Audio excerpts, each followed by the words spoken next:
เฮาเฮ็ดบุญเนี่ยเฮ็ดบุญให้เจ้าของได้แต่ทั่วไปว่าเฮ็ดบุญเพื่อ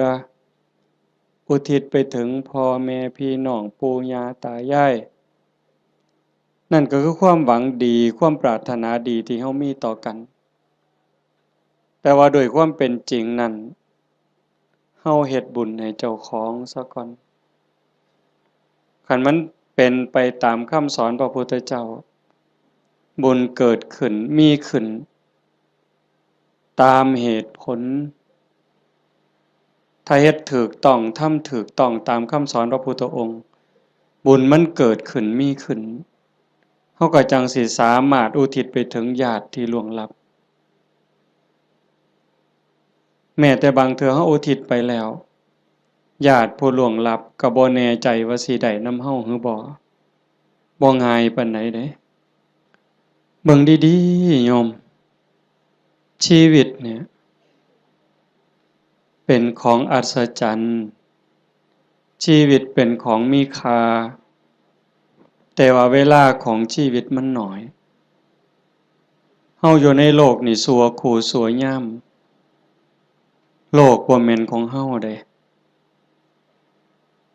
คันเฮาบ่เข้าใจในคำสอนของพระพุทธเจ้าบ่พิจารณาตามความเป็นจริงเฮาก็สิพากันหลงละเริงหลงในยศในตำแหน่งในฐานะความเป็นอยู่ว่าเจ้าของคักว่าเจ้าของประเสริฐดีกว่าเขาคักกว่าเขาอันนี้คือความบ่ฮู้ดอกคนบ่ได้คิดว่าอยากเป็นแต่ว่ากิเลสตัณหาอวิชชามันตัวเฮาก็เลยหลงไปตามมันในเมื่อวันเวลาผ่านไปคือว่ามาว่างั้นน่ะความแก่ก็เพิ่มขึ้นความเฒ่าเพิ่มขึ้นโรคภัยไข้เจ็บก็ใกล้มื้อใกล้เว้นความตายก็ใกล้เข้ามาเฮามาอาศัยโลกชั่วคู่ชั่วยามบ่แม่นบ่อยู่อันถาวรโลกเป็นหม้องมาเยี่ยมมาพักคันคนมีปัญญาก็สิรู้จักสร้างน้ำทำบุญเก็บเกี่ยวสัมภารธรรมเก็บกรรมบุญกุศลเพื่อนำพาดวงจิตดวงใจเจ้าของให้มันไปดีกว่าเก่าให้มันไปดีไปงามเพราะว่าถ้าตราบใดเฮายังบ่ทันถึงมรรคผลนิพพานการเวียนว่ายตายเกิดมีแน่นอนโยมจงมั่นใจเด้บาปมีจริงบุญมีจริงชาติหน้าชาติก่อนมีจริงนรกก็มีจริงสวรรค์มีจริงเฮ็ดดีก็ย่อมได้รับผลดีจริง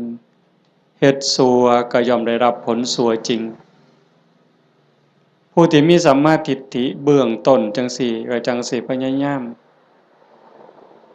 บ่ให้วันเวลาชีวิตผ่านไปโดยเปล่าประโยชน์พยายามสิเอากำไรให้มันเป็นชีวิตที่มีกำไรเฮามาเยี่ยมมายามมีวันเวลาที่อาศัยอยู่ในโลกนี้บ่โดนก็ถือเอาประโยชน์ให้ได้หลายที่สุดเพราะว่าเมื่อสิ้นลมหายใจปั๊บทุกอย่างคืนสู่ธรรมชาติบ่ได้หยังจากแนวนอกจากว่าโลกเป็นสถานที่ที่เฮามาเยี่ยมมาเยือนมาพักชั่วคราวในขณะเดียวกันชีวิตส่วนที่เป็นร่างกายเนี่ยก็บ่แม่นของเฮาอีกเป็นของยืมชีวิตเป็นของยืมเฮายืมมาจากธรรมชาติ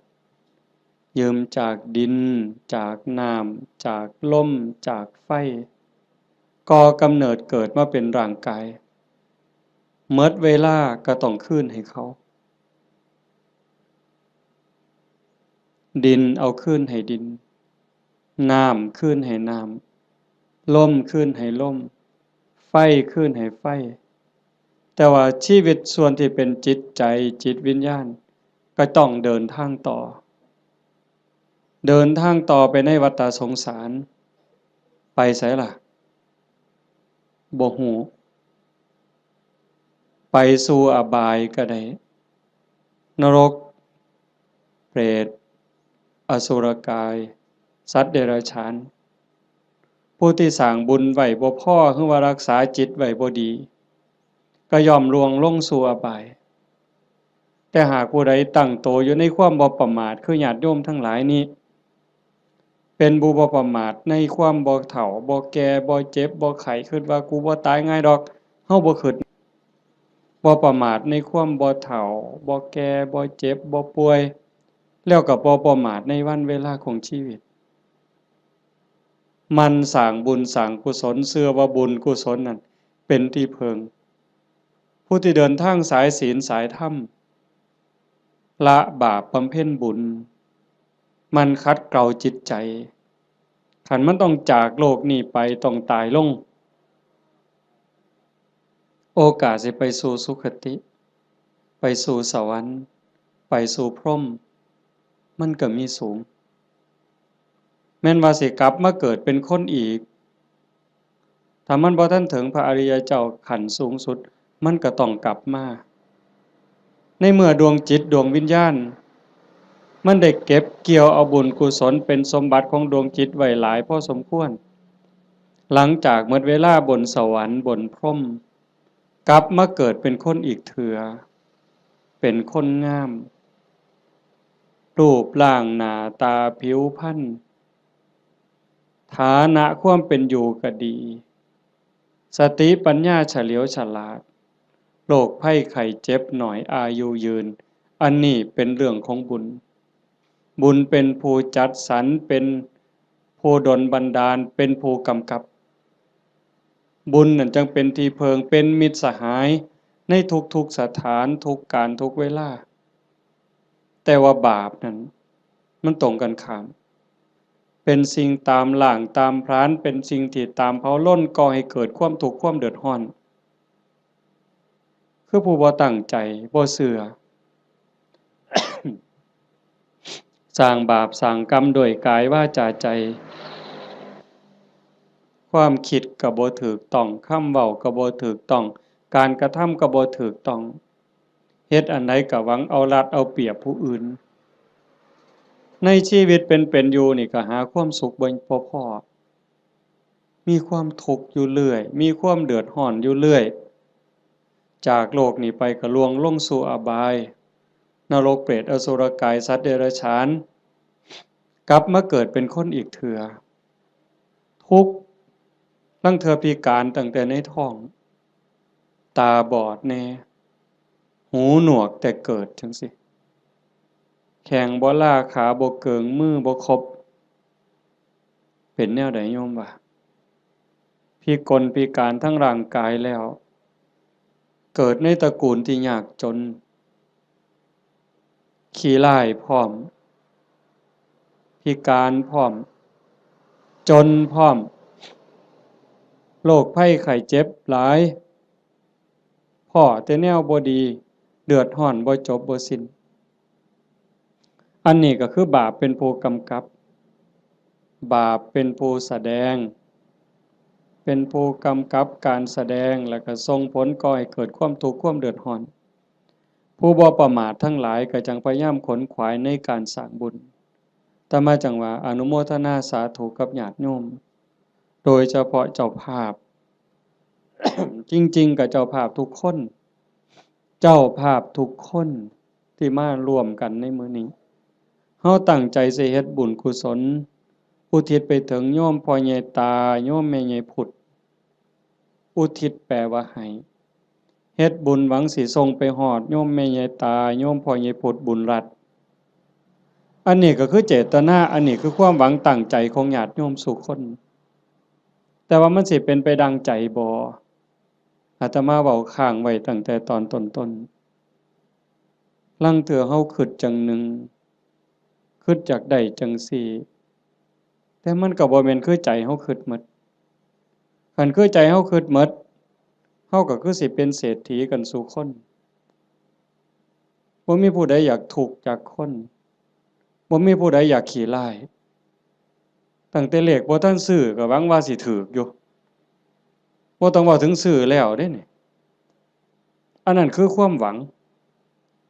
ถูกเลข3ตัวก็บ่เอาส่ำเด้ผู้ลางคนนี่อยากถูกฮอดรางวัลที่1พู้นซื้อลอตเตอรี่หั่นแต่มันเป็นคือคิดบ่ล่ะตั้งแต่ของอยู่ในโลกนี่เห็นกันอยู่เว้ากันอยู่มันก็ยังบ่แม่นอันนี้สิเฮ็ดบุญให้ผู้ตายนี่ห้วยไกลแฮงไกลความคิดชาโนชโสนีพราหมณ์นั่นเพิ่นเป็นคนเฮ็ดบุญอยู่บ่อยๆแล้วก็อุทิศบุญหาญาติไปกราบทูลถามพระพุทธเจ้า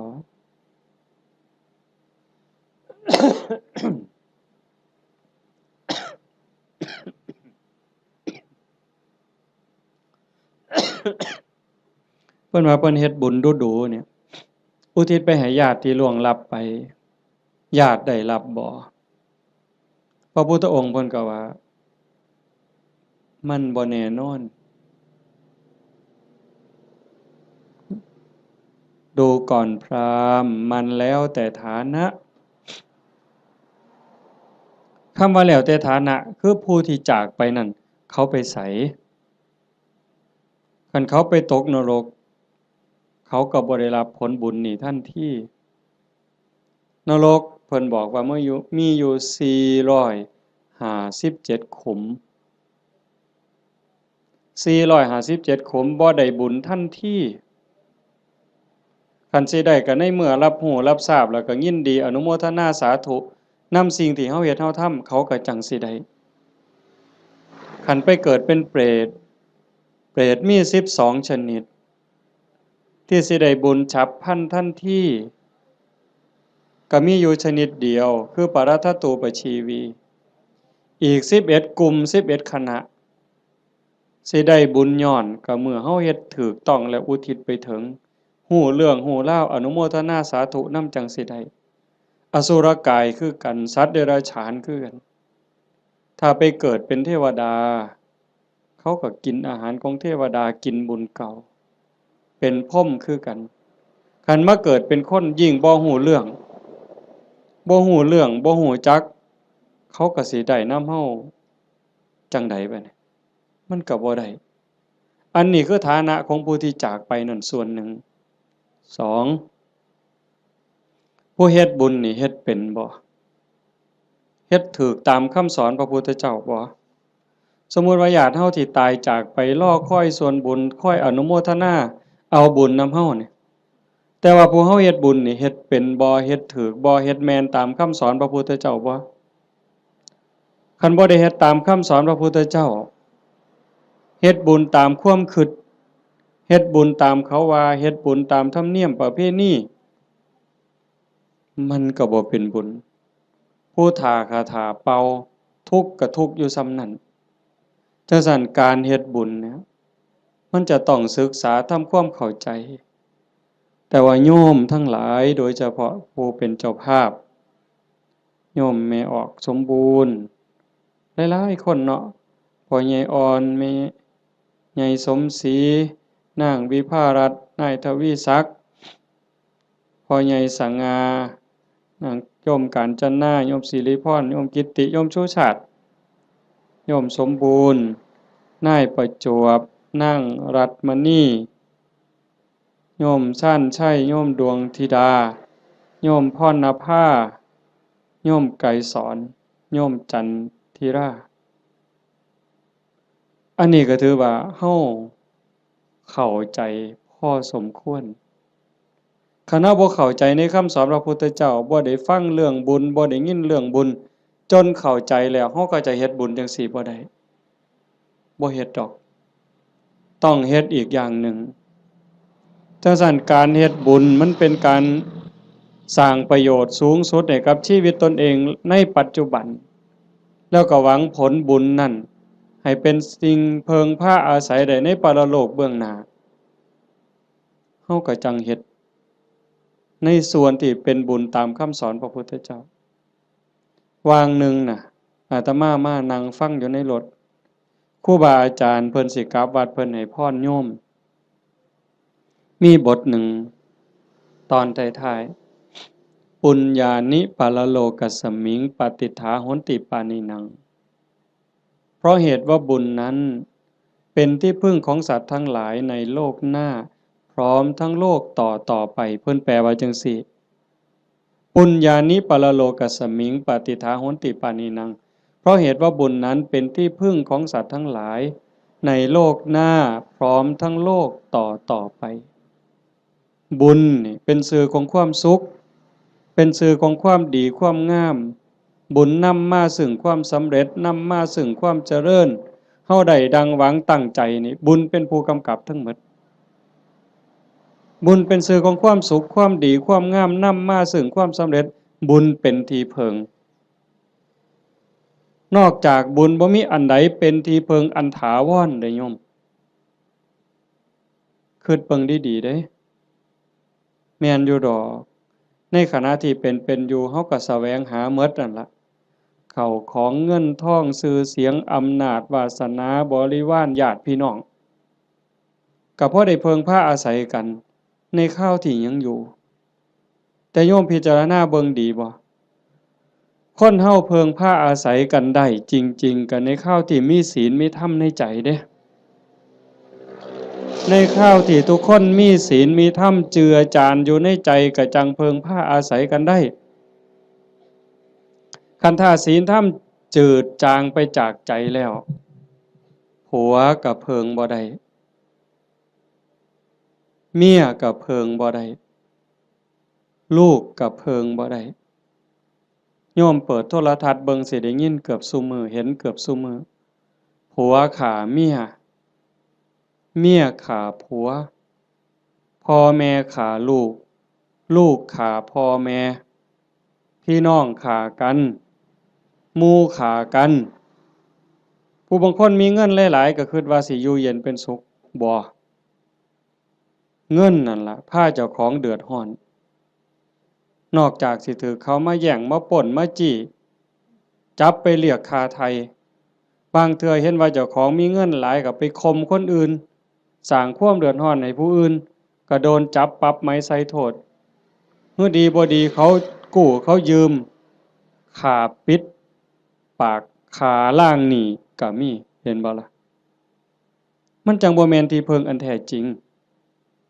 แต่ที่เพิงอันแท้จริงคือบุญคือโยมนั่งฟังเทศน์ฟังธรรมอยู่นี่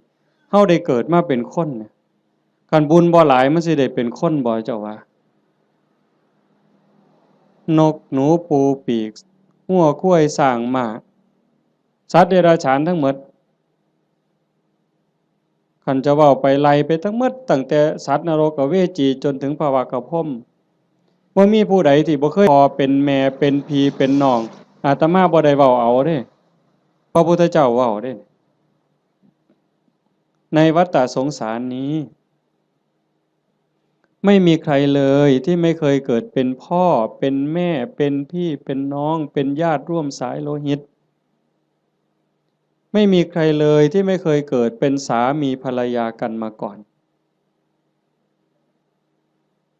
โยมอยู่นี่หลายๆคนเคยเป็นผัวเป็นเมียกับหนอนกับมดกับยุ่งที่มันมากัดเฮานี่นั่นคือวัฏฏะสงสารเป็นหยังเขาต้องไปเป็นแบบนั้นนั่นคือบุญเขาบ่พอสร้างบาปสร้างกรรมเฮามีบุญหลายได้รักษาศีล5ไว้มีกุศลกรรมบท10พอสมควรจังทรงให้เฮาได้เกิดมาเป็นคนได้เกิดมาเป็นคนแล้วบ่คือกันเห็นบ่หน้าตาบ่คือฐานะบ่คือสติปัญญาบ่คืออุปนิสัยใจคอบ่คือกันคนเดียวกันนี่โยมเคยสังเกตเบิ่งเจ้าของบ่ลางเทื่อหูสองข้างบ่คือกันเด้แต่ละคนตาสองข้างบ่คือกันเด้สังเกตเบิ่งเด้อหมู่พวกคนเฮาที่รู้จักกันตาสองข้างบ่คือกันลางเทื่อดังเนี่ยปีกจมูกเนี่ยบ่คือกันเด้นิ้วมือนิ้วตีนคนเดียวกันก็บ่คือกันมือข้างซ้ายเป็นจังหนึ่งข้างขวาเป็นจังหนึ่งเป็นหยังจังเป็นจังซั่นคันให้พระเจ้ามาออกแบบเอาคันว่าพระเจ้าเป็นผู้สร้างเนี่ยคันพระเจ้าเป็นผู้สร้างอาตมาว่าคนสิคือกันหลายเติบอยู่เด้เราสิขี้คร้านเฮ็ดแบบพิมพ์เนาะ ก็สิเฮ็ดพิมพ์มาคือรอพระพุทธรูปนี่เทเขามันก็สิคือกันหมดนะแต่มันบ่แม่นจังซั่นคนสิดีสิงามสิเฉลียวฉลาดสิโง่สิเป็นอันใดก็แล้วแต่ก็ขึ้นอยู่กับกรรมแปลว่าการกระทำการกระทำของตนเองที่ถึงพร้อมโดยเจตนาบ่ว่าสิกระทำทั้งกายทั้งวาจาทั้งใจถ้าคิดดีทำดีเฮ็ดดีเนี่ยเป็นกรรมดีก็ย่อมได้รับผลดีเฮ็ดบ่ดีทำบ่ดีเป็นกรรมบ่ดีก็ต้องได้รับผลบ่ดีในเมื่อมันเป็นจังซั่นพระพุทธเจ้าเพิ่นจึงบอกว่าบุญนั่นเป็นที่เพิงโยมทั้งหลายก็อยากได้บุญโยมไม่ออกผู้เป็นเจ้าภาพญาติโยมทุกคนมาร่วมฟังเทศน์ฟังธรรมมาร่วมบุญร่วมงานมาเพาะมาโม่นั่นก็คือเฮาอยากได้บุญแต่ว่าการเฮ็ดบุญนั่นเฮ็ดจังไดมันจังสิได้หลายขึ้นกว่าเก่าปู่ย่าตายายเพิ่นบอกว่าเฮ็ดบุญกฐินมันได้บุญหลายโยมก็ตั้งอกตั้งใจอยากเฮ็ดบุญกฐินในชีวิตหนึ่งให้มันได้เป็นเจ้าภาพทอดกฐินมันสิได้บุญหลายอาตมาก็ว่าเป็นไปได้ถ้าเฮ็ดเป็นเด้ถ้าเฮ็ดบ่เป็นมันก็บ่เกิดบุญคำโบราณเพิ่นว่ามีกฐินบูดกฐินเน่ากฐินเศร้าหมองอีหยังเพิ่นว่าจังซั่นแต่คันเฮ็ดเป็นบัดมันก็งดงามเป็นที่เพิงพาอาศัยได้ในชีวิตนี้ในชีวิตหน้าบ่จบบ่สิ้นเพิ่นจังให้เฮาศึกษาทำความเข้าใจเรื่องบุญปุญญะเมวะโสสิกขยะอายตัตถังสุขินทริยังทานันจะสมจาริยันจะเมตตาจิตตัญจะภาวเยเอเตธัมเมภาวยิตตวาตโยสุขังสมุทเยอัปยาปัจฉังสุขขังโลกังบันติโตอุปปัชชติถ้าบุคคลใดปรารถนาบุญอันเลิศ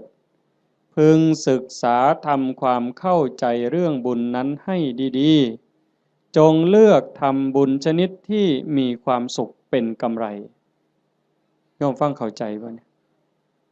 ถ้าบุคคลใดปรารถนาบุญอันเลิศจงศึกษาทำความเข้าใจเรื่องบุญนั้นให้ดีๆจงเลือกทำบุญชนิดที่มีความสุขเป็นกำไรคำว่าบุญอันเลิศคือบุญประเสริฐดีงามประเสริฐเลิศเลิศก็แสดงว่าต้องมีสิ่งที่ตรงกันข้ามนั่นคือบุญกระจอกบุญกระจอกบุญบ่พอสิได้ประโยชน์ไปเนาะก็เอิ้นว่าบุญคือกันอยู่บุญกระจอกเป็นบุญชนิดที่มีความทุกข์เป็นกำไรเป็นบุญนอกคำสอนพระพุทธเจ้าเป็นบุญคิดเอาเป็นบุญตามเขาว่าเอิ้นชื่อว่าบุญคือกันบุญแข่งเหือเห็นบ่เป็นบุญวันไหนล่ะหมู่เจ้าว่าบุญบั้งไฟจังสิเอาเป็นบุญวันไหนเอาเฮาก็เอิ้นว่าบุญอยู่เด้นี่บุญบั้งไฟตั้งแต่ไปเตรียมทานนี่ก็เท่าใดเครือกเวลาเท่าใดหมดเงินหมดทองเท่าใดผัวเมียผิดกันเท่าใดหมดให้หมดหน้าไปเท่าใดได้ปาลูกปาผัวปาเมียเท่าใดนั่นบ่บุญตายเท่าใดพิการเท่าใดนั่นคือบุญบ่น่ะนี่บุญตามเขาว่าบุญแข่งเหือคือกันนั่นคือบุญกระจอกอาจสิลงทุนเป็นล้านผู้ว่าราชการจังหวัดมาเป็นประธานเปิดพุ่นได้เฮ็ดบักอย่างใหญ่นี่นั่นคันระดับจังหวัดก็ยังแต่คักหลายกว่าเก่าดีบ่ดีก็ฆ่ากันตายในงานนั้นอันนั้นคือบุญกระจอกอาจสิลงทุนเป็น100 ล้านพันล้านก็ได้แต่บ่แม่นที่เพิงบ่ได้เป็นสมบัติของจิตของใจหยังเลยบุญตามเขาว่าบุญตามประเพณีอีกอย่างหนึ่งขันบุญในบ้านในชุมชนจังซี่แต่อาตมาเป็นเด็กน้อยคือบวชมาใหม่ๆก็ยังได้มีซุมื้อก็ยังเหลืออยู่แต่ก็น้อยลงในบางจุดพอเฮาเว้าดูชี้แจงดูอย่างว่าบ่มีเหล้าบ่มียาบ่เป็นบุญดอกบ่ฆ่าหมูบ่ฆ่างัวบ่ฆ่าควายสู้กันกินนี่บ่เป็นบุญดอกบ่มีหมอร้องหมอลำบ่แม่นบุญดอกอันบุญจังซั่นเป็นบุญตามเขาว่าเป็นบุญกระจอกนอกพุทธศาสนาบุญชนิดนั้นมีความทุกข์เป็นกำไร มีความทุกข์เป็นกำไรมีความทุกข์เดือดร้อนตามมาบ่จบง่ายบ่สิ้นง่ายแถวตำบลดอนแรดเนี่ยอาตมากระเสือว่าโยมเคยเห็นพี่กายอาตมาเทศน์ทั้งฟังนั่นอันนั้นแห่งแต่หมดหลายอยู่ด้วยกอตองหมอลำครูหมู่ฮ้อข้าวต้มมวยแม่นบ่งั้นจังซี่นี่หมอลำ300,000ก็ว่าเอาบุญบักคักเด้อเอาก็ได้ไปก็แล้วแต่ว่าบุญที่พระพุทธเจ้าสอนมันเป็นบุญชนิดที่มีความสุขเป็นกำไรอาจสิบ่ต้องลงทุนพอสลึงก็ได้บัดมันมีหยังแหน่บุญที่พระพุทธเจ้าสอนเป็นบุญในเขตพุทธศาสนาเป็นบุญสงบเย็นแล้วก็มีความสุขเป็นกำไรทานันจะท่านคือการให้การแบ่งการปันโยมให้ออกสมบูรณ์ต้อนรับพี่ในป่าพ่อลุงน่ะบ่าวน่ะสาวลูกเต่าเล่าหลานมาเพาะมะโม่บุญตั้งแต่น้ำเป่าๆน้ำดื่มธรรมดาแก้วหนึ่งต้อนรับกันโยมไม่ออกสมบูรณ์ก็สบายใจเห็นบ่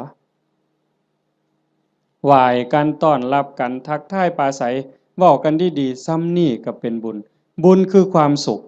ฟังให้ดีเด้บุญคือความสุขความอิ่มใจความเบิกบานใจแล้วบุญนั้นไม่มีโทษบ่แม่นม่วนซื่อๆเด้ต้องบ่มีโทษบ่มีภัยนำในโลกนี้ในโลกหน้า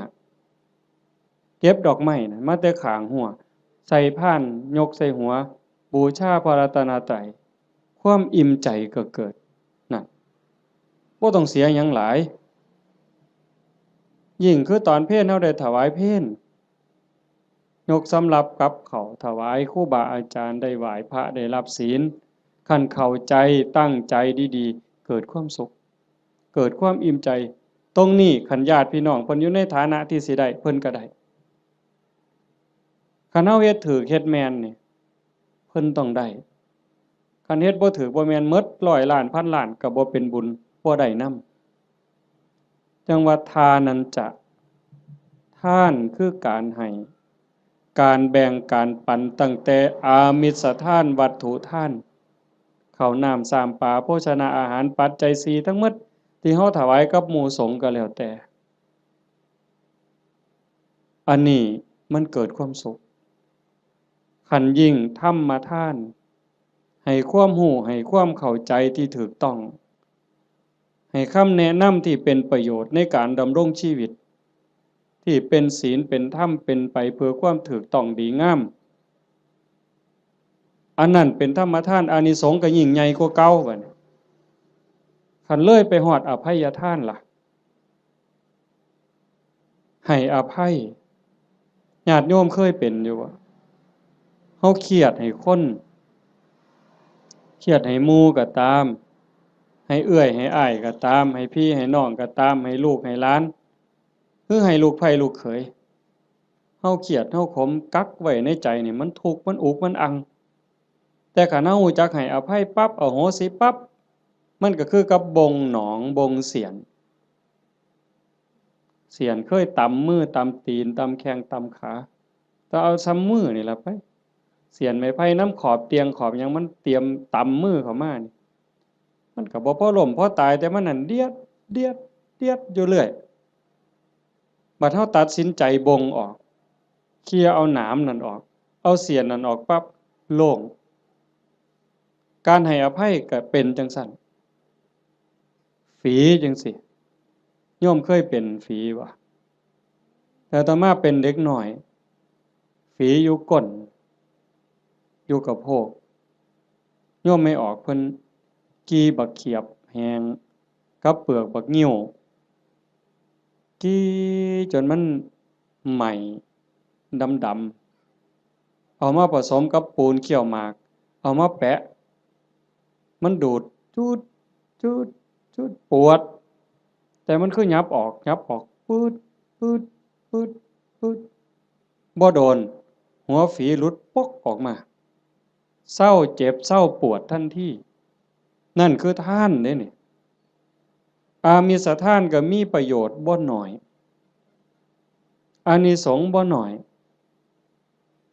อานิสงส์สิเป็นขันเป็นตอนขันเรามันสิยาวโพดเอาง่ายๆซ้ำพื้นฐานเนี่ยซ้ำสิเอาบุญเนาะโยมเนาะคือเมออกเมคั่วเนี่ยเฮ็ดอยู่เฮ็ดกินคือมาจังซี่ล่ะโจมปลาเขาพระน้ำสู้กันกินแล้วบัดกินแล้วสิเอาถ้วยเอาซ้ำไปล้างคันเมคั่วเข้าใจจักน้อยสิเอาบุญเนี่ยเศษอาหารนี่เคลียร์ลงขยะแล้วมีแต่คราบไขมันคราบน้ำแกงเอียงต่างๆที่มันติดอยู่กับถ้วยกับจานแม่ครัวเอาน้ำเทใส่แล้วก็มือลูบในแก้วในถ้วยในจานนั่นแล้วก็คิดในใจก่อนสิเทน้ำลงดินโอ้ยน้ำเศษอาหารรสชาติอาหารติดอยู่กับน้ำนี่เทลงไปในดินให้สัตว์อาศัยในดินมันได้กินเด้อพวกขี้ไก่ดักไก่เดือนไก่มันได้กินกินแล้วไก่มันอยู่ดีมีแห้งสุขกายสุขใจเด้อแล้วเทลงไปปุ๊บซ้ำนั่นพระพุทธเจ้าว่าเป็นบุญที่นับประมาณไม่ได้แค่นี้เด้อโยมเพราะท่านได้เป็นหยังย้อนได้นี่เป็นบุญหลายจนนับประมาณบ่ได้ซ้ำเฮานับบ่ได้แล้วว่าฝนตกเนี่ยมันจักเม็ดแม่น้ำมูลแม่น้ำโขงแม่น้ำเจ้าพระยาหือน้ำในทะเลนี่เฮานับบ่ได้ว่ามันจักซ่อนจักแก้วจักขวดจักลิตรจักแองจักโองเฮาบ่สามารถจะนับได้เพียงแค่เฮาเทน้ำล้างถ้วยล้างจานลงในดินแต่เจตนาให้พวกเชื้อโรคพวกขี้ไก่เดือนให้มันได้กินซ้ำนี่ก็บุญมหาศาลพระพุทธเจ้าเพิ่นก็ยังไล่ขึ้นมาจากสัตว์เดรัจฉานร้อยเทื่อพันเทื่อก็บ่สู้ให้คนขี้เมาคนบ่มีศีลบ่มีธรรมตีหัวหมาด่าแม่คนคันให้พวกนี้เทื่อเดียวก็ได้หลายกว่าให้สัตว์เดรัจฉานร้อยเทื่อพันเทื่อให้คนบ่มีศีลบ่มีธรรมจังสันร้อยเทื่อพันเทื่อก็บ่ได้บุญหลายเท่าให้โยมผู้มีศีล5เทื่อเดียวเพราะว่าคนมีศีลมีธรรมมันสิเฮ็ดโลกนี่สงบร่มเย็นแล้วก็เป็นประโยชน์นำกันอีกให้คนผู้มีศีล500เทื่อพันเทื่อก็บ่ได้บุญหลายเท่าให้ผู้มีศีล8พ่อใหญ่แม่ใหญ่เฮาไปจำศีลอยู่วัดในมื้อวันพระวันศีลหรือมีงานปฏิบัติธรรมไปนุ่งขาวห่มขาว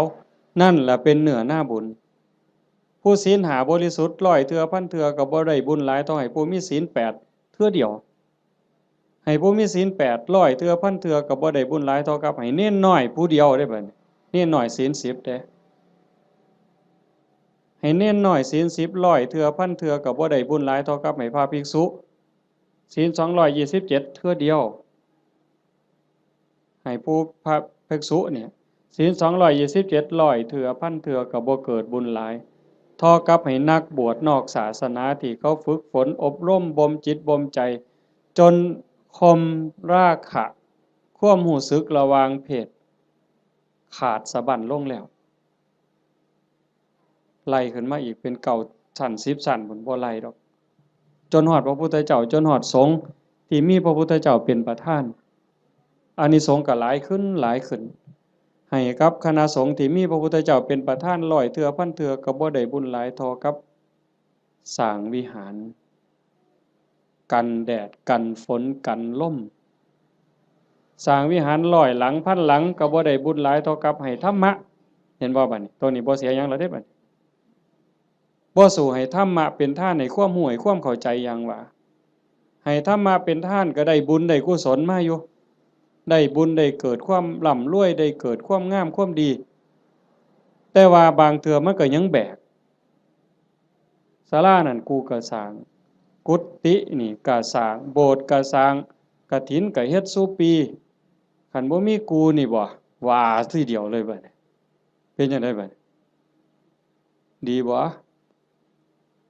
หลวงพ่ออย่าเว้ายากเด้บ่เฮ็ดกฐินให้เด้เป็นจังได๋บัดบ่มาก็ได้เด้วัดนี่นั่นครูพระแล้วนั่นเพิ่นว่าเพิ่นคักซั่นเด้จังต้องมาที่อภัยทานรู้จักให้ธรรมะรู้จักให้อภัยคือจิตทำจิตให้ว่างทำจิตให้เป็นอิสระผลมันก็มีอานิสงส์ต่างกันหลายขึ้นสูงขึ้นอันนี้คือทานเด้อันที่1ทานันจะสมจริยันจะบุญชนิดที่มีความสุขเป็นกำไรสม่ำเสมอควบคุมอากัปกิริยาคำปากคำเว้าให้เป็นไปโดยสงบเสงี่ยมอันนั้นคือศีล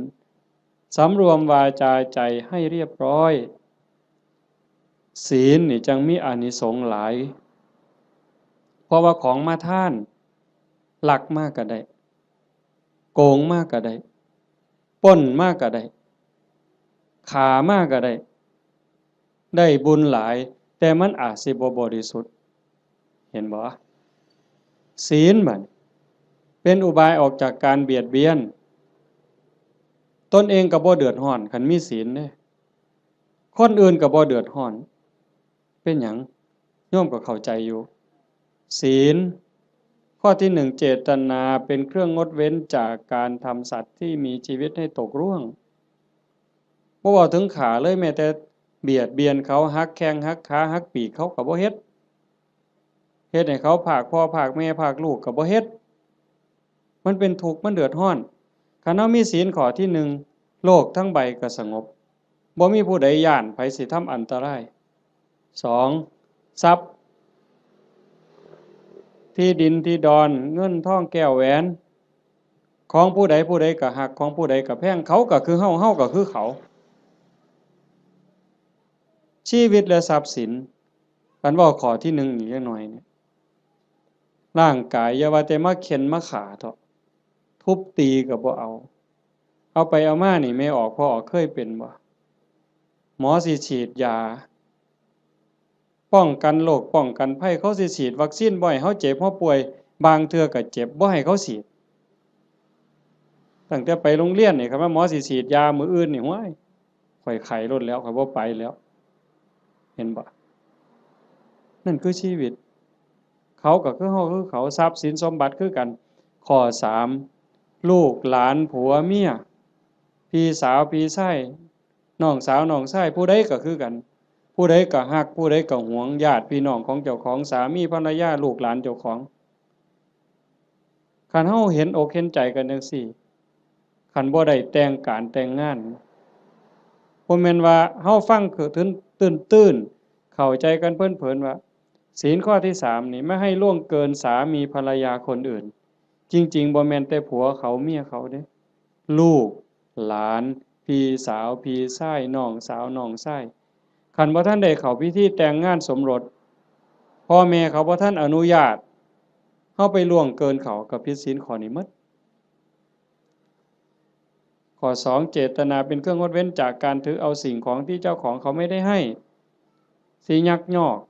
สิปล้นเอาลักเอาว่าห้ามลักเดี๋ยวปล้นเอาซะดอกมันสิว่าก็บ่แม่น4เจตนาเป็นเครื่องงดเว้นจากการพูดเท็จเฮาก็บ่อยากให้ไผตัวเฮาบ่อยากให้ผู้ใดมาเว้าให้เฮาผิดอกผิดใจบริวารคือว่าองค์ประกอบที่จะเฮ็ดให้มันผิดให้มันเศร้าหมองนี่นอกจากโกหกแล้วก็ยังมีเว้าส่อเสียดยุยงให้แตกร้าวสามัคคี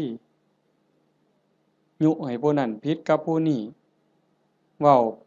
เพ้อเจ้อไร้สาระหาแก่นสารบ่ได้เว้าคำหยาบคำห้ายคำด่าที่ฟังแล้วเฮ็ดให้ทุกข์ใจเจ็บใจอันนี้ก็ต้องงดเว้นอันนี้เป็นศีลเนี่ย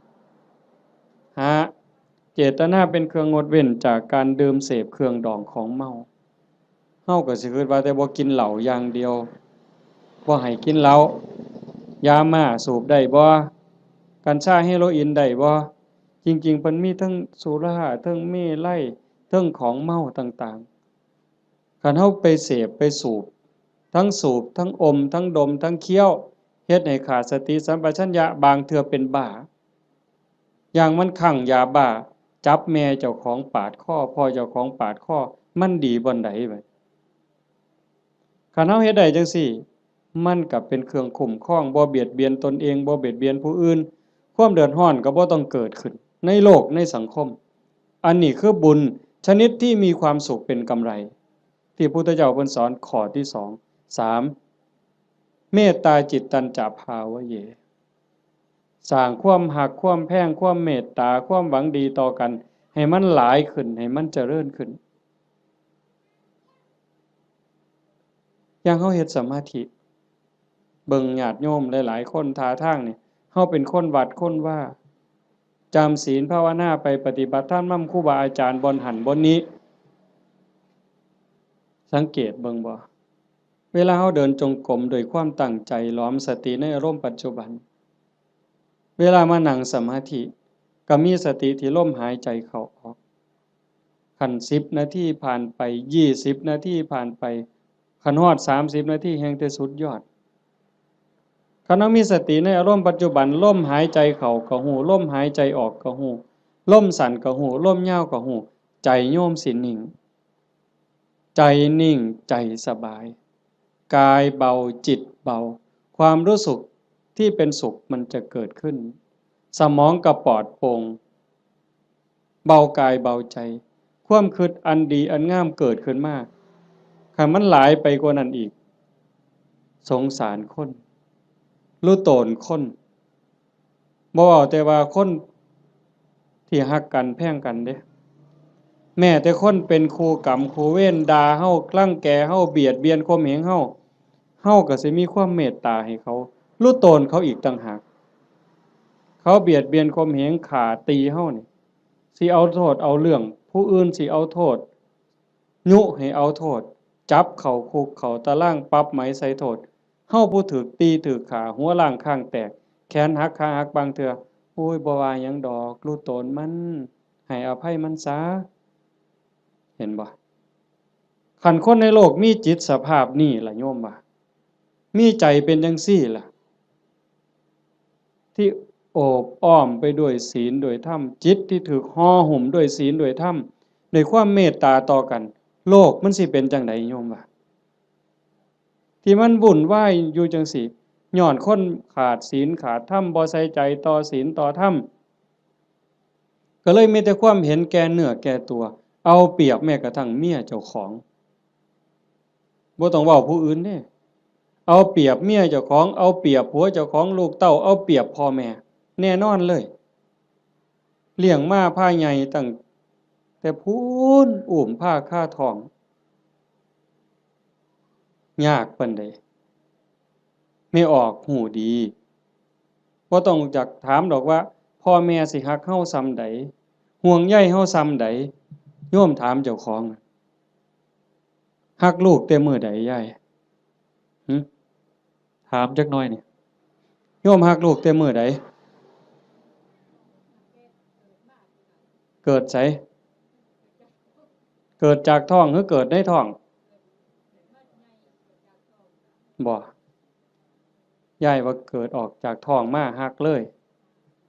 แต่อาตมาเห็นว่าผู้บางคนนี่ส่วนหลายฮักตั้งแต่ว่าลูกมีในท้องพู้นว่าตั้งท้องแล้วฮักเลยลุกก็ระวังย่างก็ระวังกินก็ระวังนอนก็ระวังสิกินอันใดลงไปคันถ้าแม่นเจ้าของมักปานใดเคยกินเคยแซ่บแต่คันว่ามันสิเฮ็ดให้ลูกแสบลูกร้อนหยุดนั่นคือความฮักเด้ฮักตั้งแต่ว่าลูกอยู่ในท้อง9เดือน10เดือนคลอดมาก็เกือบล้มเกือบตายเชื่อว่าทุกคนนี่มื้อออกลูกนี่บ่มีผู้ใดม่วนปานใดดอกเทิงร้องเทิงไห้จมให้ผัวซ้ำผู้บางคนเครียดให้ลูกบ่ซังลูกบ่ฮักตั้งแต่คาท้องบ่ฮู้ซ้ำว่าลูกในท้องนี่มันสิเป็นผู้หญิงหรือเป็นผู้ชายสิพิการบ่สมบูรณ์บ่สิขี้ร้ายหรือสิงามสิเกิดมาทำร้ายเจ้าของบ่สิเป็นคนดีหรือเป็นคนชั่วบ่เกี่ยวกันบ่สนใจเลยฮักอย่างเดียวบัดลูกเกิดมาแล้วเลี้ยงมาลำบากปานใดหมดข้าวจักเหล้าตัวสิใหญ่แต่ละคนหมดเสื้อผ้าจักผืนหมดเงินจักแสนแต่งการแต่งงานให้แล้วบ่เฮ็ดเรือนเฮ็ดซ่านให้อีกแล้วบ่มีทางออกลูกมาก็มาให้แม่เลี้ยงพ่อเลี้ยงคือเก่าพูด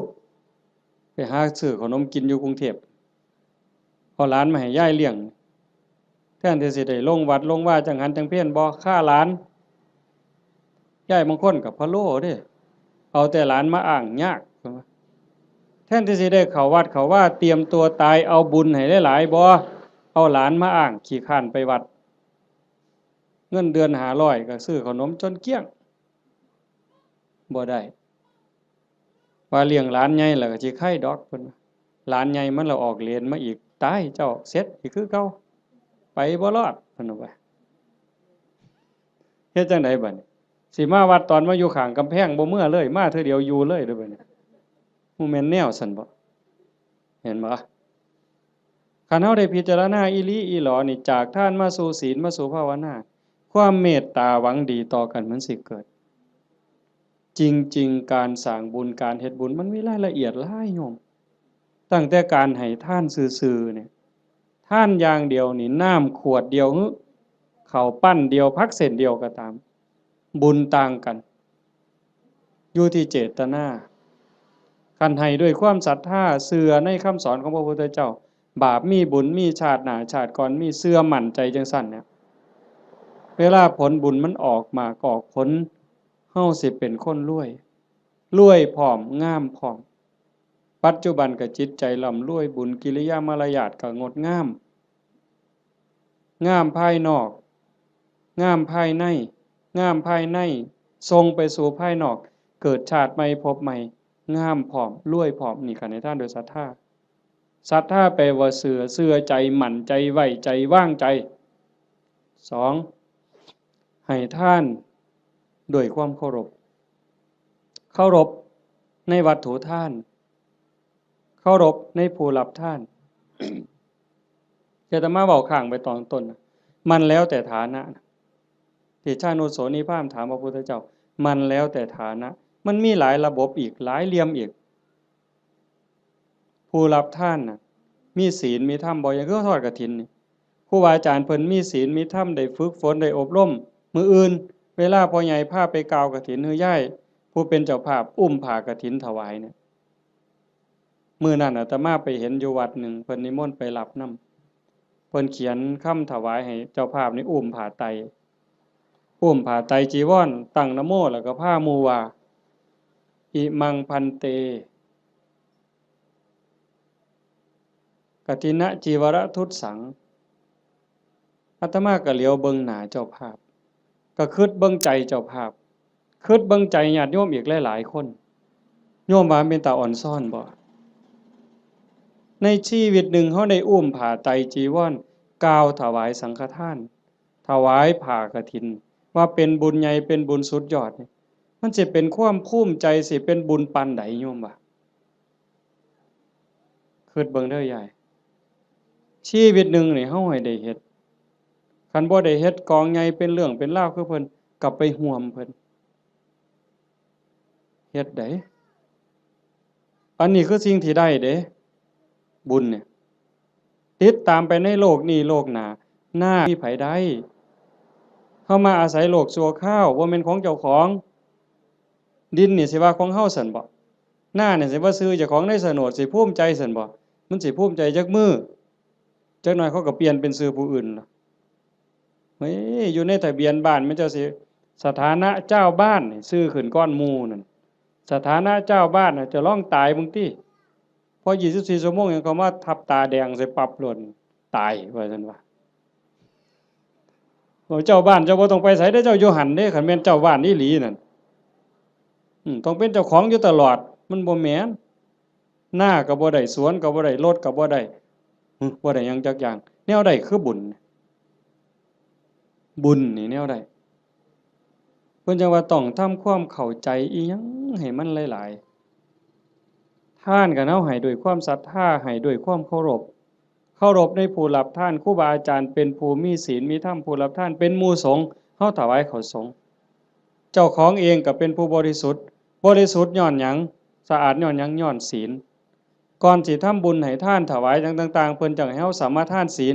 นั่นคือชำระความเศร้าหมองในใจคันเฮาไปฆ่าสัตว์มามันก็เศร้าไปลักเขามาก็เศร้าไปนอกอกนอกใจสามีไปล่วงเกินผู้อื่นมามันก็เศร้าหมองเอาน้ำมาอาบหมดน้ำทะเลมันก็บ่สะอาดใจบ่สะอาดดอกไปตั๋วเข้ามาไปดื่มเสพเครื่องดองของเมามาสิใช้ผงซักฟอกอันใดสบู่อันใดล้างออกมันก็บ่สะอาดแต่คันสมาทานศีลปั๊บปานาติปาตาทินากาเมมุสาสุราปั๊บพระสงฆ์เพิ่นสรุปศีลให้ปั๊บสำบายใจล้างความหม่นหมองความเศร้าหมองในใจนั่นออกมา นั่นเป็นผู้บริสุทธิ์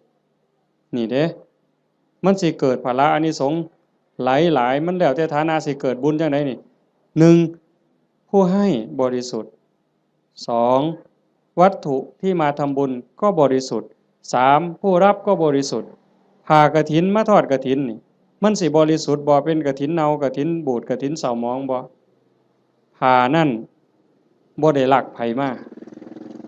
บ่ได้ยืมไผมาเป็นของที่เกิดด้วยหยาดเหงื่อแรงงานด้วยความบริสุทธิ์ผ่าเก่าก็ได้ยาย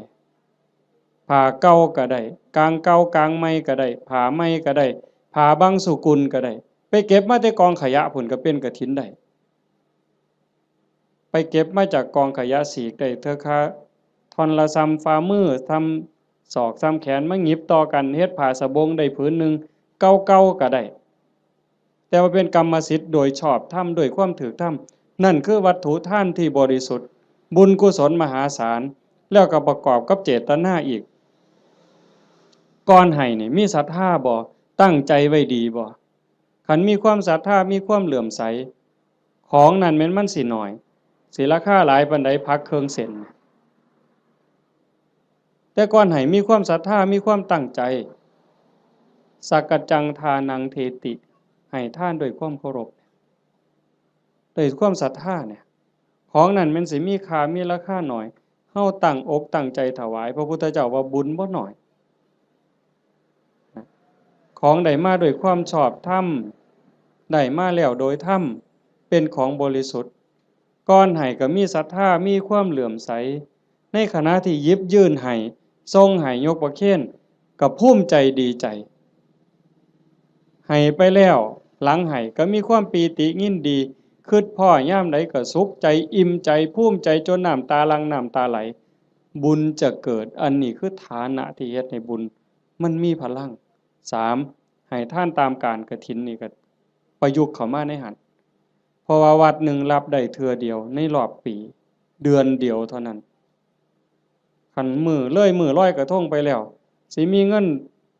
แบ่งพันนี่เต็มปะล่ำนี่ก็ทอดกฐินบ่ได้หมดโอกาสเห็นบ่มันถือการถือเวลาคันผู้ใดให้ท่านตามการตามเวลาเพิ่นบอกว่าเมื่อบุญมันออกหมากออกผลเต็มที่แล้ว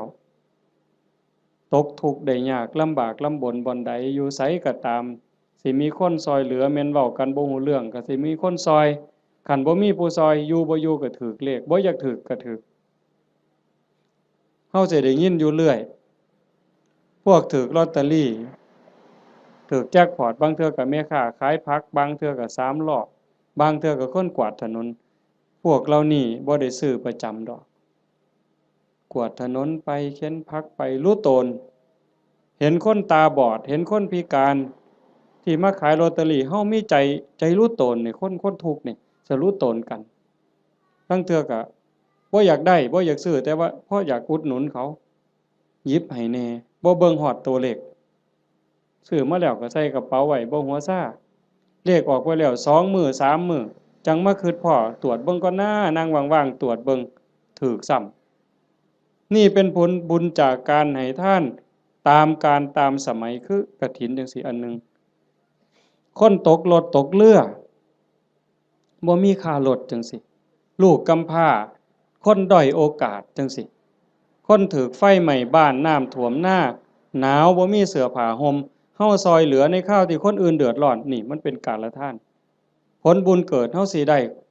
มีคนซอยเหลือท่านการท่านเวลาการให้ทานโดยจิตโดยความเคารพที่ว่ามาวังหันข้อที่2ขามมานิดนึงเคารพในผู้รับทานเคารพในวัตถุทานผลบุญเกิดสิได้ลูกดีผัวดีเมียดีข้าทาสบริวารสิเป็นคนซื่อสัตย์ไว้ใจได้วางใจได้มีอานิสงส์หมดเด้4กฐินนี่ก็เข้ามาในนี่อีกทานด้วยจิตหวังอนุเคราะห์ตามธรรมดางานกฐินมันสิเป็นเรื่องของพระเรื่องกฐินเป็นเรื่องของพระบ่เกี่ยวกับโยมออกพรรษามามื้อวันแฮม1ค่ำเดือน11จนฮอดวันเพ็ญเดือน12ระยะเวลา1เดือนนี่ภาษาธรรมเพิ่นสิเอิ้นว่าจีวรการเวลาแห่งการแสวงหาผ้า ออกพรรษาปั๊บเพิ่นก็สิแยกย้ายกันไปเพราะว่าผ้าสมัยเก่ามันบ่ได้ดีคือซุมื้อผ้ามันเปื่อยเป็นฝ่ายอีโป้แม่นบ่พ่อใหญ่อาตมาก็ได้ใช้อยู่ย้อนหลังไป40กว่าปีหั่น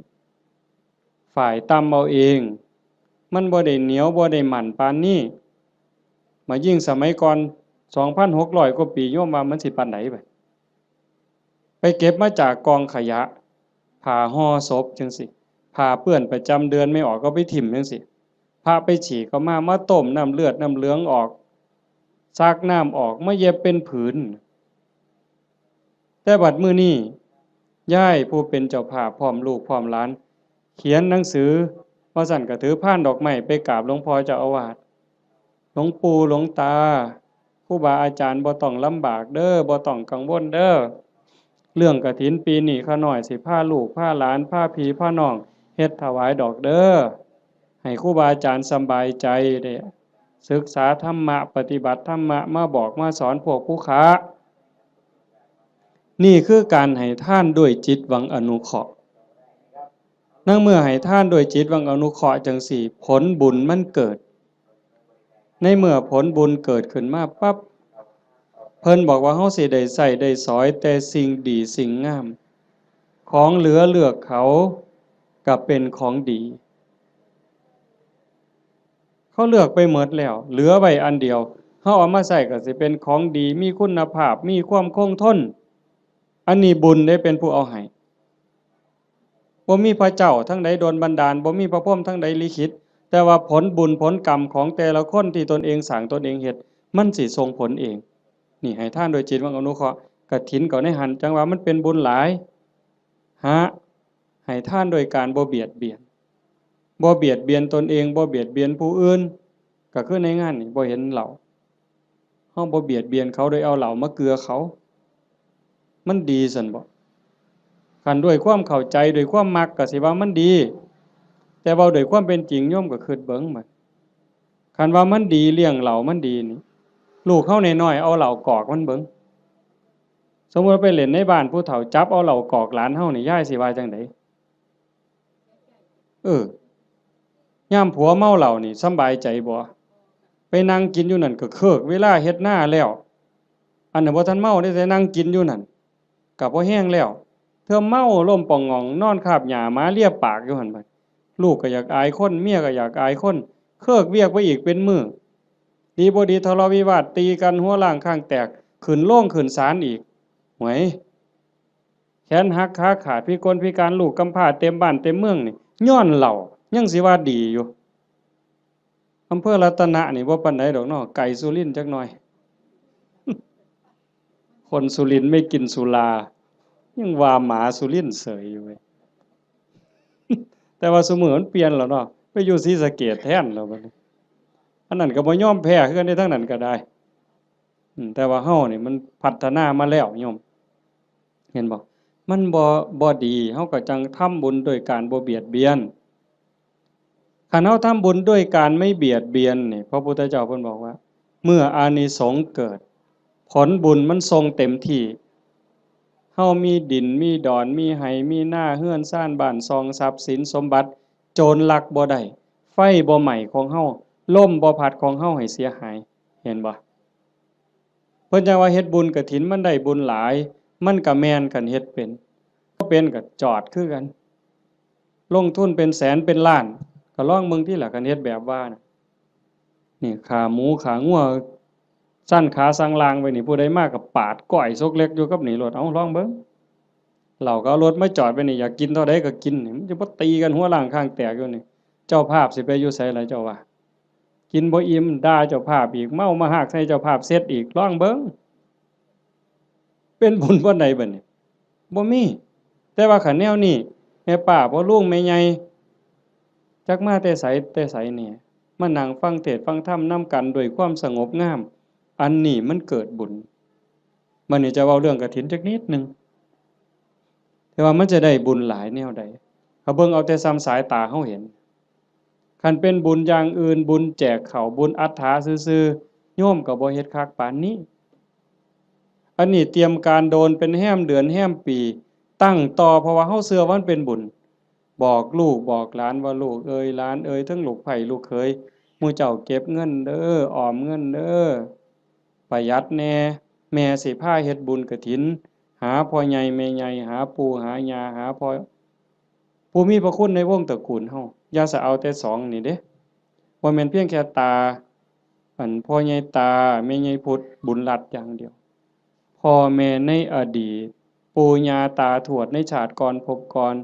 ผัวชาติก่อนเมียชาติก่อนลูกเต้าเหล่าหลานแต่อดีตตลอดฮอดเจ้ากรรมนายเวรเฮาเอาพ่อใหญ่ตาแม่ใหญ่พุทธนี่เป็นหลักแล้วก็ต่อไปฮอดพวกที่เฮาบ่เคยฮู้จัก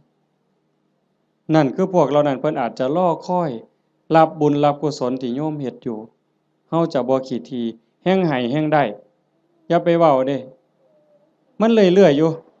แม้แต่อยู่วัดครูบาเข้ารายการจังซี้หรือไปเทศน์บางหม้องยังมีอยู่ในความคิดจังซี้ว่าคันอุทิศไปให้ผู้อื่นมันสิบ่หมดบ่เพิ่นย้านบุญเพิ่นหมดเฮ็ดแล้วต้องเอาผู้เดียวคันกรวดน้ำอุทิศไปมันสิหมดบ่เพิ่นย้านบุญหมดจริงๆมันบ่หมดยิ่งให้ยิ่งได้ยิ่งให้ยิ่งหลายเฮาเบิ่งคือเฮาเตรียมกฐินผูกผ้าเตรียมอาสงฆ์เฮ็ดฝาเฮ็ดผ้าข้างหลังเฮ็ดสายลุงหาบักกล้วยบักอ้อยบักพร้าวตั้งอิหยังขึ้นมาไม้กวาด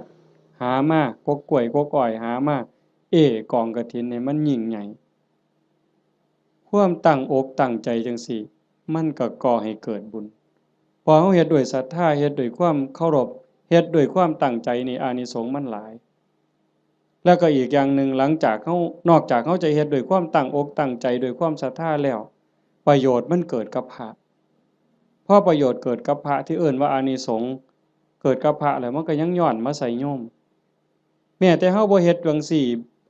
อ่าอานิสงส์ที่มันเกิดจากการเป็นคนดีมีศีลมีธรรมที่เฮาเฮ็ดอยู่ประจำพระพุทธองค์เพิ่นก็บอกว่ามันมีอยู่4อย่าง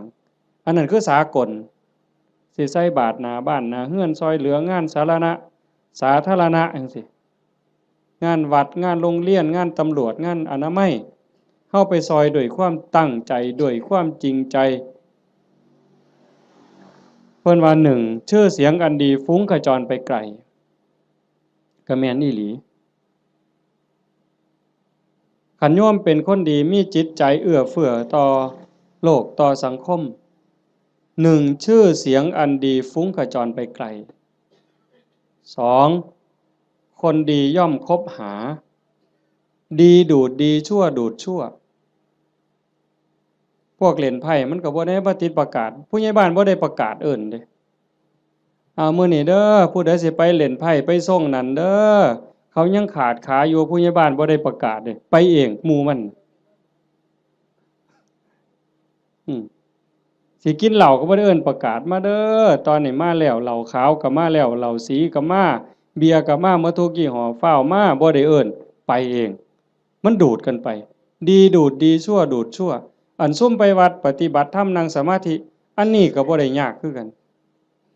ไปแล้วบ่เฒ่าพร้อมแล้วบ่โทรศัพท์ท่าค่อยได้เด้อไปโลดเห็นบ่อันนี้คือกันอานิสงส์ของคนเฮ็ดคุณงามความดีชื่อเสียงอันดีฟุ้งกระจรไปไกล2คนดีย่อมคบหา3เป็นที่รักของมนุษย์และเทวดามนุษย์คือผู้มีใจสูงใจดีใจงามมีศีล5เต็มเปี่ยมมีกุศลกรรมบท10หวังดีต่อพี่ต่อน้องนั่นคือมนุษย์เป็นเนี่ยมนุษย์คนแล้วก็เทวดาคนมีหิริมีโอตตัปปะนอกจากมีศีลแล้วมีธรรมแล้วก็ยังอายซัวกลัวบาปเข้ามากำกับในใจอีกนั่นเป็นมนุษย์เทโวเทวดาคนยังเป็นนี่แหละแล้วเทวดาที่เฮาบ่เห็นโตเพิ่นก็ย่อมคุ้มครองรักษาคนเฮ็ดบุญคนสร้างบุญเป็นหยังเพราะว่าคนดีคนเฮ็ดบุญคนสร้างบุญนี่เขาสร้างบุญเทวดาก็สาธุเทวดามาทอดกฐินบ่ได้ดอกโยมเชื่อบ่เทวดามาทอดกฐินบ่ได้เทวดาสิมายกผ้าเขาถวายพระบ่ได้เฮ็ดจังได๋ล่ะก็สาธุแหละเห็นหมู่เฮาเฮ็ดมื้ออื่นนี่เพิ่นก็สาธุนั่งฟังเทศน์นี่เพิ่นก็สิสาธุนำเฮาเนี่ย เพิ่นก็ได้นำเฮาเพิ่นจังว่าเป็นที่รักของมนุษย์และเทวดาเพิ่นฮักเพิ่นคุ้มครองเพิ่นรักษาเพราะว่าเพิ่นได้บุญนำ4เวลาสิตายก็ไม่หลงลืมสติตายจำเป็นแต่เด้คันคนสร้างดีสร้างงามสร้างบุญอยู่บ่อยๆจิตใจมันสิกอดเกี่ยวพันอยู่กับบุญกับกุศลจิตบ่เศร้าหมองจิตบ่กังวลจิตบ่เป็นทุกข์มันก็ย่อมไปสู่สุคติไม่หลงลืมสติตายแต่คันคนไปลักเขาแน่ไปฆ่าเขาแน่ตั้งแต่นอนมันก็สะดุ้งเคยเห็นบ่ล่ะเคยเป็นบ่เจ้าไปเฮ็ดแนวบ่ถูกต้องบ่ดีบ่งามมานอนก็สะดุ้งอย่าสะเว้าแต่บัดสิตายเด้นี่นอนบ่เป็นหลับเป็นตื่นพวกไปลักเขาไปปล้นเขาไปฆ่าเขามานี่โอ้มันสิสะดุ้งแม้กระทั่งการอยู่การกินคันแม้แต่สิกินข้าวทั้งเทื่อก็สงสัยมันสิวางยากูบ่น้อพู้นเด้มันสิหาความสุขได้บ่ใดบัดนี้เจ้าว่าคันคบกับคนบ่ดีอยู่ในสังคมจังซั่นแม้แต่สิกินน้ำแม้แต่สิกินข้าวก็เกิดความระแวงมันจังหาความสุขที่แท้จริงบ่ได้คันบัดล้มป่วยล้มหมอนนอนเสื่อใกล้สิตายเบิดบาปกรรมต่างๆไปฆ่าเขาไปตีเขาไปลักเขาไปปล้นเขาเถียงพ่อเถียงแม่เฮ็ดให้พ่อแม่ทุกข์อกทุกข์ใจมาหลอกมาหลอนจิตเศร้าหมองปั๊บตายในขณะที่จิตเศร้าหมองก็ทวนเลยคำว่าทวนนี่ตรงข้ามกับดองเด้ทวนนี่ตกลงทั้งต่ำแต่ดองนี่ขึ้นทั้งสูงเด้อืมเห็นหลวงปู่ผายดอกว่าอยู่วัดปีกายเนี่ยอาตมาก็เว้าเรื่องนี้ทวนได้ปู่ผมบ่ทวนดอกอาจารย์ผมสิดองเนี่ยเห็นบ่ไม่หลงลืมสติตายหาเมื่อจากโลกนี้ไปจะไปอุบัติยังสุคติมีสวรรค์เป็นต้นนี่คนเฮ็ดบุญสิเดินสายนี้มื้อนี้กฐินน่ะกฐินเฮาทอดกฐินปั๊บพระก็สิได้หาเนี่ยเวลาในการแสวงหาผ้าจากฮอดวันเพ็ญเดือน12สิยืดไปฮอดเดือน4เพ็งนี่คือเวลายืดไปอีก4เดือน2พระสิเก็บผ้าไว้ได้ตามต้องการปกติพระสิมีผ้าแค่3ผืนเพิ่นเอิ้นว่าผ้าไตรเฮาก็เว้าอยู่ซุมื้อละผ้าไตรบางบ้านก็ผ้าไตรบางบ้านก็ผ้าไกแล้วแต่สิว่านี่คือบ่ฮู้จักจริงๆผ้าไตรไตรนี่แปลว่า3ผ้า3ผืนสบง1จีวร1สังฆาติ1นี่คือผ้าอธิษฐานคันมีเกินนั้นเอาผ้าจีวรหามาได้อีกผืนนึงเอาไว้เสยนี่คันครบ10มื้อบ่สละให้เณรบ่สละให้พระภิกษุรูปใดรูปหนึ่งบ่สละให้สงฆ์เป็นนิสสักขิยปาจิตตีผ้าผืนนั้นใส่บ่ได้ไปแตะไปต้องไปสู้นไปใส่บาปทุกเที่ยวเป็นบาปเป็นโทษเป็นอาบัติเมื่อโยมทอดกฐินแล้วอย่าว่าแต่4ผืนเลย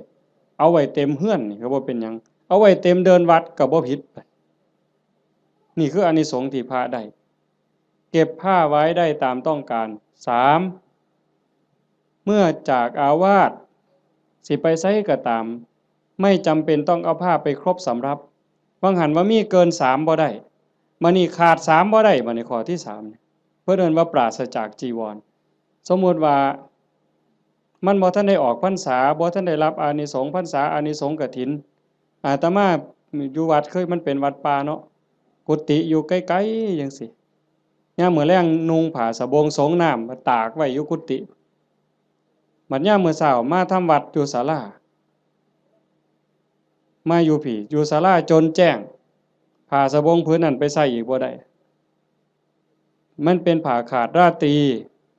เพิ่นเอิ้นว่าเป็นนิสสักขิยปาจิตตีผ้าสบงผืนนั้นต้องสละให้สามเณรต้องสละให้พระรูปหนึ่งหรือสละให้สงฆ์คันบ่สละไปแตะไปใส่ไปจับไปต้องขึ้นมาปั๊บต้องนิสสักขิยปาจิตตีเป็นบาปทุกเที่ยวโยม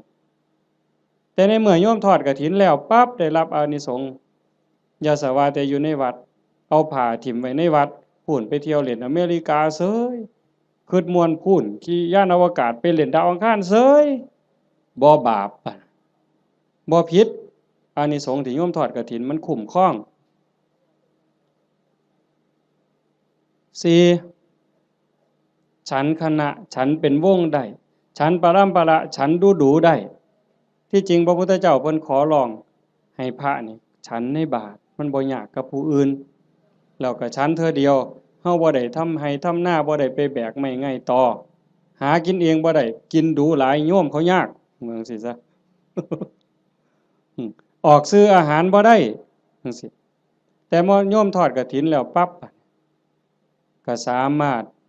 ฉันเป็นกลุ่มเป็นวงได้เพราะว่าเฮ็ดผ้ามันอาจจะบ่แล้วง่ายในเวลาจังซี่จักหน่อยก็แล่นไปจูไฟเพราะมันบ่มีสีสำเร็จเด้ฟักบักมี่หาฟืนมาไว้พ่อใหญ่สิเคยเห็นแต่ก่อนแม่นบ่อืมย้อมเปลือกไม้ย้อมหากไม้ย้อมแก่นไม้เขี่ยวไว้จังซี่กำลังฉันอยู่ไฟอ่อนไฟสิมอดก็ออกไปจูไฟมาฉันอีกก็ได้จังซั่นน่ะเพิ่นว่าสิฉันจักเทื่อก็ได้แต่ว่าอย่าเกินเที่ยงคันพอทอดกฐินแล้วก็เป็นแบบนั้นบ่เป็นโทษข้อ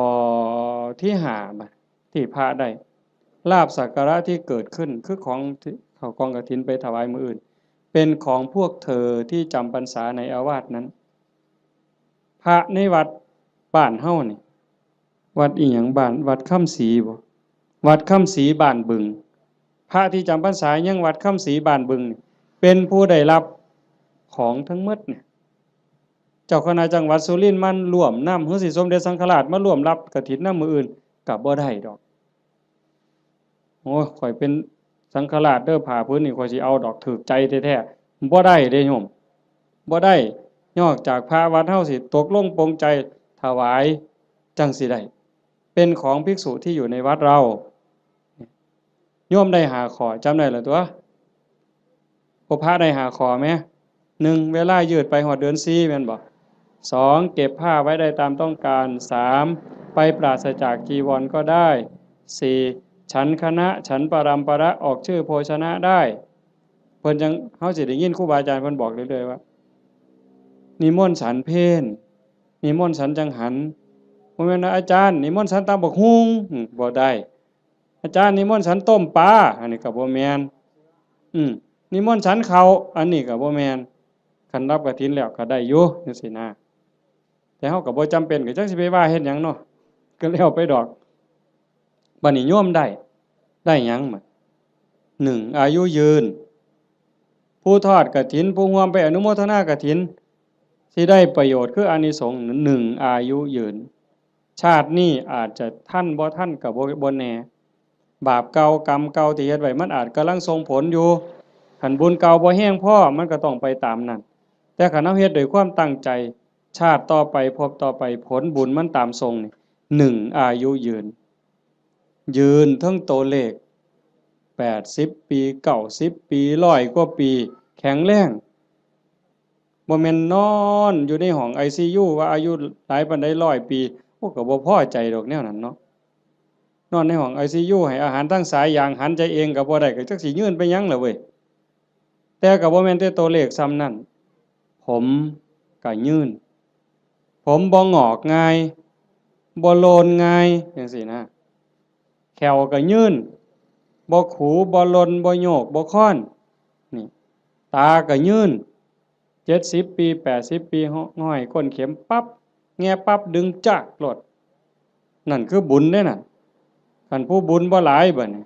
ว้ายใส่แว่นสายตาตั้งแต่อยู่ประถมพี่อย่าสว่าแต่เข็มเย็บผ้าเลยเข็มเย็บกระสอบนี่ก็จ้อยหู้ลมแข้งนี่ก็แง่บ่ถึกอยู่ นั่นคือบุญบ่พร้อมโยมคันทอดกฐินแล้วมันสิได้บัดนี้ตาสิดีแต่ชาติต่อไปเด้คันมีของเก่าก็เอาชาตินี้โลดแล้วหูดีบัดนี้หูก็ยืนแขวก็ยืนตาก็ยืนผิวพรรณก็ยืนบ่คือกันเด้ผู้บางคน40ปีนี่เฒ่าเพราะปานหยังแต่ผู้บางคน50 60 70นี่ผิวพรรณยังสดใสอยู่สีดำสีขาวก็ตามดอกแต่ว่าบ่เหี่ยวบ่ย่นหลายนั่นมันเป็นบุญทั้งหมดน่ะโยม1อายุยืนย้อนหยัง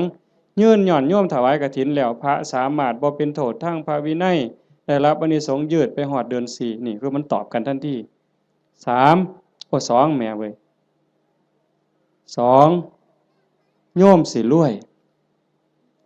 ย้อนหยัง ย้อนโยมทอดกฐินแล้วพระสามารถเก็บผ้าไว้ได้ตามต้องการโยมก็สิเป็นผู้ร่ำรวยด้วยโภคทรัพย์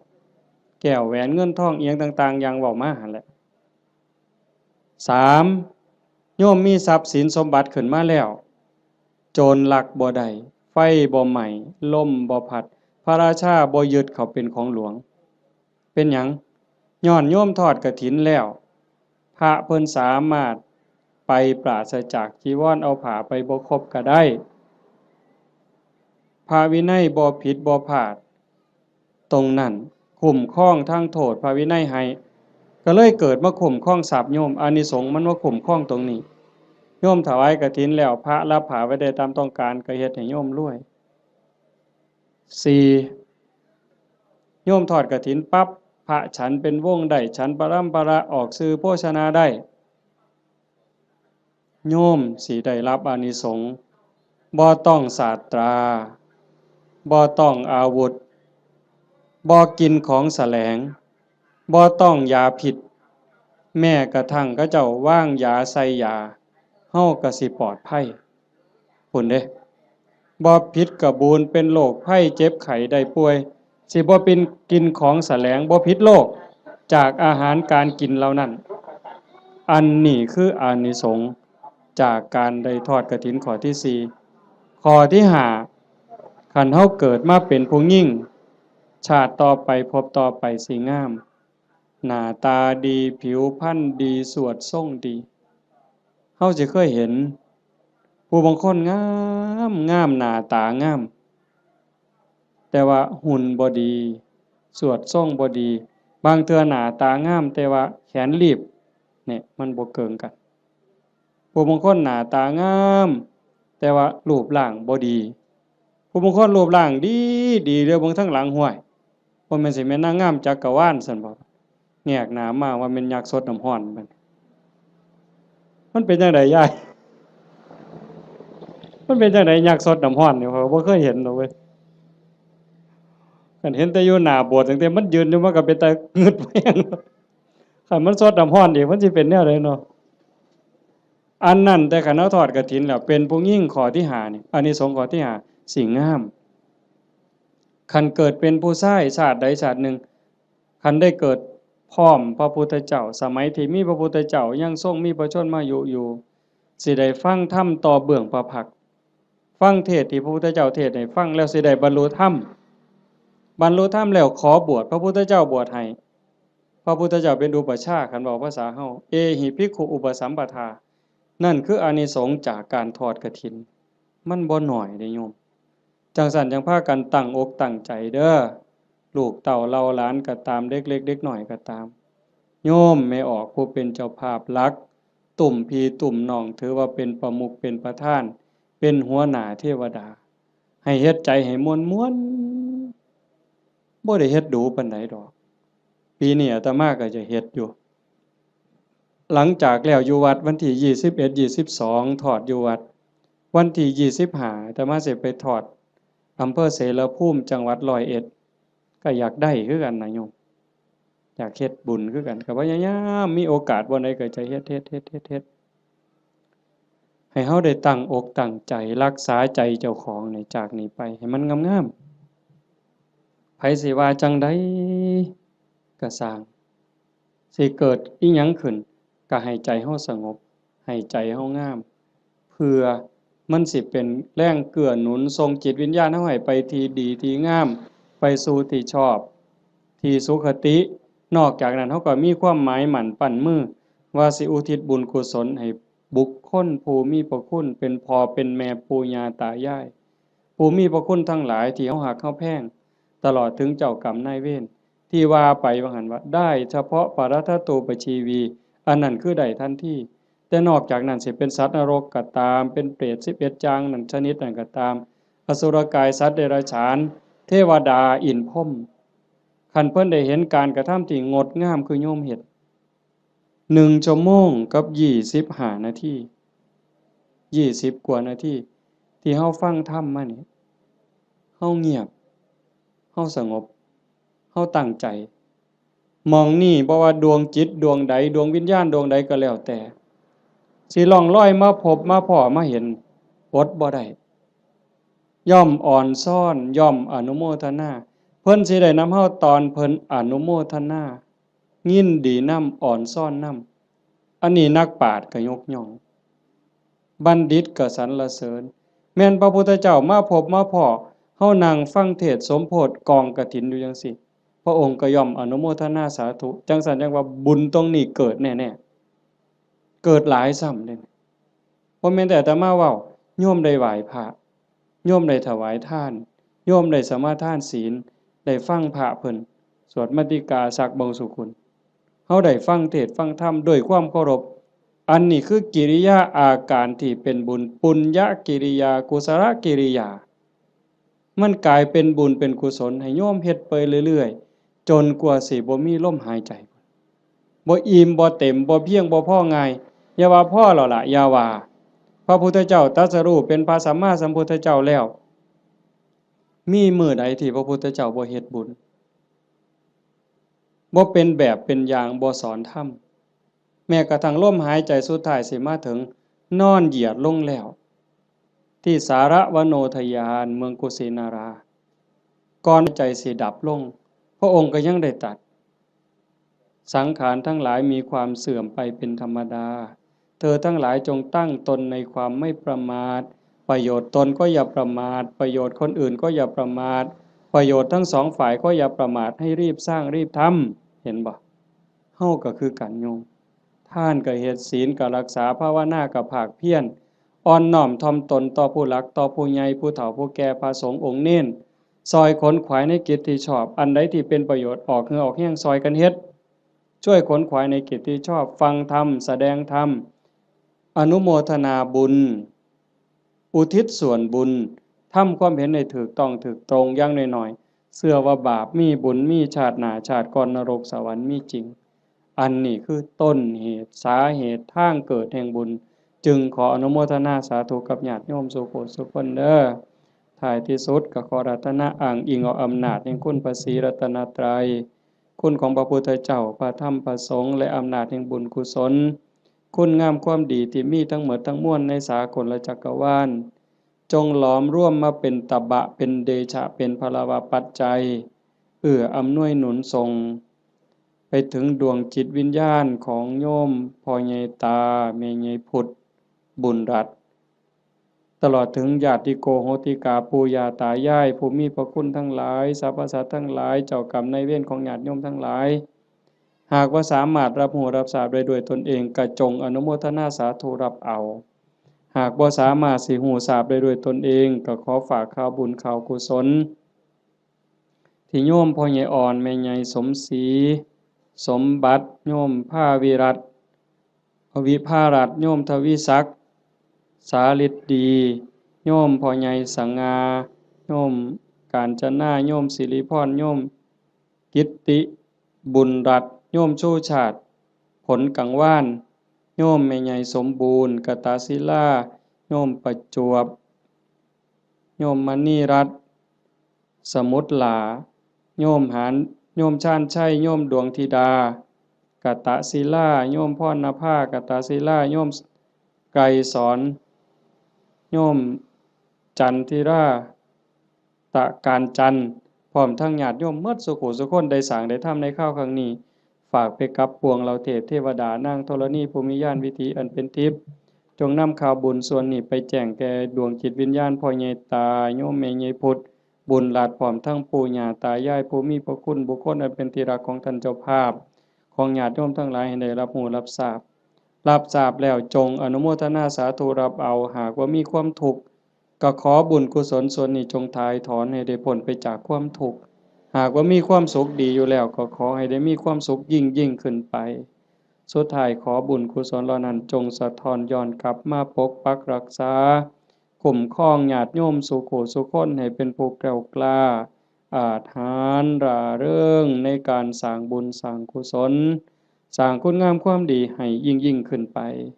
ให้เป็นผู้เจริญงอกงามในจตุรพิธพรชัยคืออายุวันนะสุขภละปฏิภาณธรรมสารสมบัติเป็นผู้มีสัมมาทิฏฐิมีโอกาสประพฤติธรรมปฏิบัติธรรมให้ได้เข้าถึงธรรมที่บ่ทันได้เข้าถึง ได้หู้แจ้งธรรมที่บ่ทันได้หู้แจ้งจนสามารถนำตนให้พ้นทุกข์ได้มีความสุขกายสุขใจปรารถนาสิ่งหนึ่งประการใดหากเป็นไปโดยชอบประกอบด้วยธรรมก็ขอให้ความหวังความปรารถนานั้นจงสำเร็จทุกๆประการโดยทั่วกันทุกท่านทุกคนเทอ